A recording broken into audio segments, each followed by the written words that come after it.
Hello guys, কেমন আছো তোমরা সবাই? This is day 1 us in Santiniketan. তো আমরা এখন বেরিয়ে পড়েছি। এবার আমরা টোটো করে যাব। তো টোটো করে আমরা পৌঁছে গেছি বিশ্বভারতীতে। এইখানে আমরা এখন হেঁটে হেঁটে যাচ্ছি। প্রচণ্ড রোদ ছিল।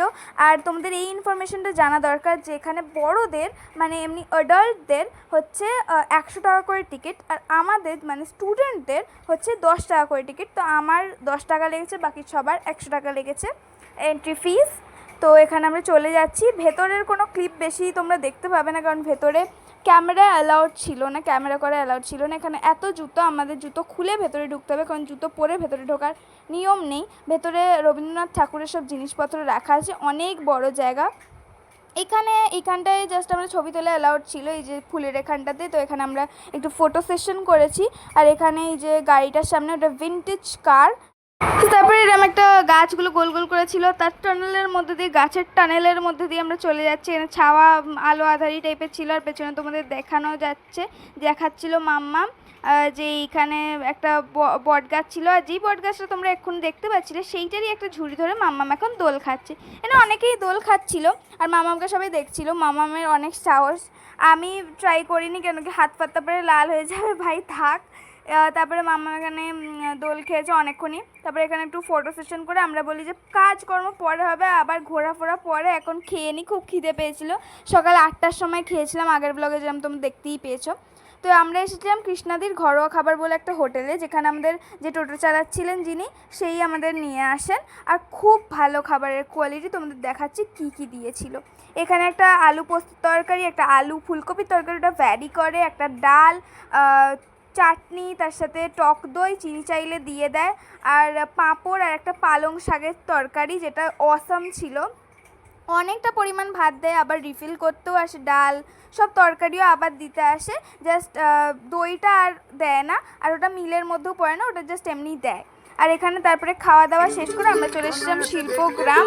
এখানে কি সুন্দর গাইছেন, দেখে নাও তোমরাই।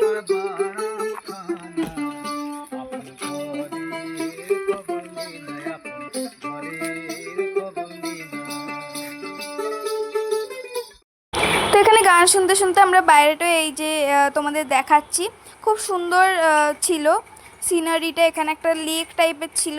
আর এখানে কি সুন্দর উডেন ক্রেভ করা জিনিসপত্র, খুব সুন্দর ছিল ভেতরটা শিল্পগ্রামের। আর সত্যি, আর খুব ভালো গান হচ্ছিল ওখানে। উনি খুব ভালো গান করছিলেন। আর এখানে ছাতা মাথায় দিয়ে যাচ্ছি, কারণ খুব গরম হচ্ছিল, আর পায়েও আমার তো খুব ব্যথা করছিল। তারপরে এনারা আমাদের ডাকেন যাতে আমরা এনাদের সাথে নাচি, আর আমরা নেচেও ছিলাম।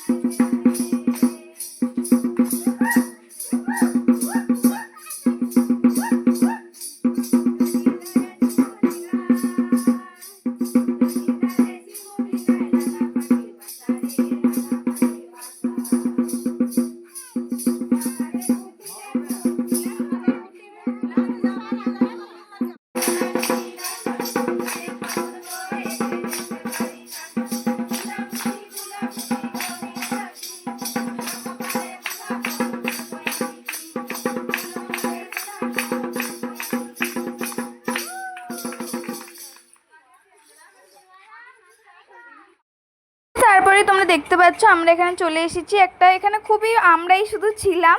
এইখানটায় খুব সুন্দর সুন্দর এই কাঠ পুতুলগুলো ছিল, যেগুলো দিয়ে খেলা হয়, ওই পুতুল নাচের খেলা হয়, সেগুলো খুব সুন্দর দেখতে ছিল। তোমাদের দেখাচ্ছি। আর আমি এতই হাঁপিয়ে গেছিলাম, এখানে আমি বসে পড়েছিলাম, দেখতেই পাচ্ছ আমি বসে পড়েছি এখানে, পায়ে খুব ব্যথা করছিল। আর এইখানে সবাই খুব ক্লান্ত হয়ে গেছিলো। এখানে পালকি মাম গান গাইছিল, মানে গান গেয়ে গিয়ে রিল করছিল। মামামের কাছে এখন রিল ইজ লাইফ। তারপরে রিল টিল করে চলে এসেছিলাম এই রাজবাড়িতে, খুবই হাঁপিয়ে গেছি। রাজবাড়ি দেখেই মাম্মা আমার নিশামাসির মধ্যে ভূতটা জেগে উঠলো। না না, একটা খাম্বা থেকে বেরিয়ে এখন একটা বড় ঠুক করে এরকম যদি জানা যেত যে রাজবাড়িতে আসলে একটা বড় সিঁদুর দিয়ে কাজে। ভাগ্যিস আমরা ক্লান্ত হয়ে আমি আর পাপা মিলে এদের হোটেলে নিয়ে চলে এসেছিলাম, নইলে ওখানেই শুরু হয়ে যেত রিল করতে। আমি যে তোমার টেরিয়ে এই ফিরলাম, ফিরে সবাই আইসক্রিম নিয়ে এসেছি, প্রচন্ড গরম লাগছে, এখন আইসক্রিম খাচ্ছে সবাই। দেখি নিশা আইসক্রিমটা খেয়ে নাও, গলে যাবে। আমার এটা একটুখানি হলো আইসক্রিম খাই আমরা। আমার তো ফ্লেভারটা খুব ভালো লেগেছে। শান্তি হচ্ছে খেলা, প্রচন্ড গরম লাগছে বাবা, খুব ঘুরেছি আজকে।